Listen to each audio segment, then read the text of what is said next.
The next discussion about understanding who you are is through personal identity versus social identity.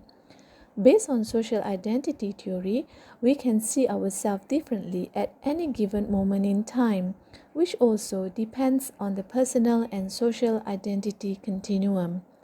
At a personal continuum, the self can be categorized as a unique being, and we also see ourselves as a member of a certain group. People may see themselves differently, which depends on which relationships or social contexts that are salient or important. So, how do you know that the social context is salient for you?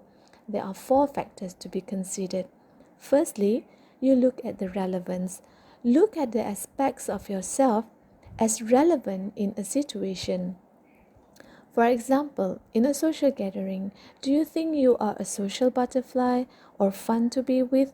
Do you think going to a social gathering is salient to you and being a social butterfly is important to you? Secondly, distinctiveness. Look into aspects of yourself that are unusual in a given social context. For example, as a counseling student, being sociable and warm and being friendly is considered a norm. But being the only person in the group that is quiet and unapproachable may show the distinctiveness of the character of the lone student.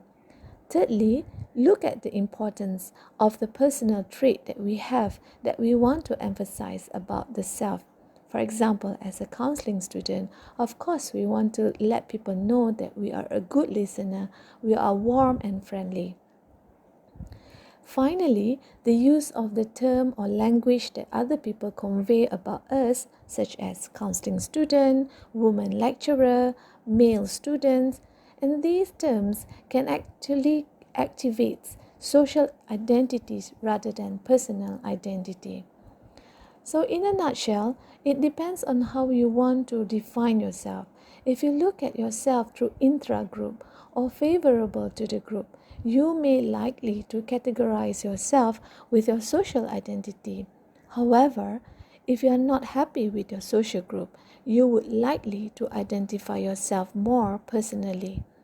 In this, you consider yourself as an out group. Besides, personal versus social identity, you also know about yourself based on how other people treated you. If you are frequently being rejected by others, for example, you tend to emphasize the aspects of your identity that differentiates the self. You tend to be rebellious and you may act on features that may differ you from the mainstream.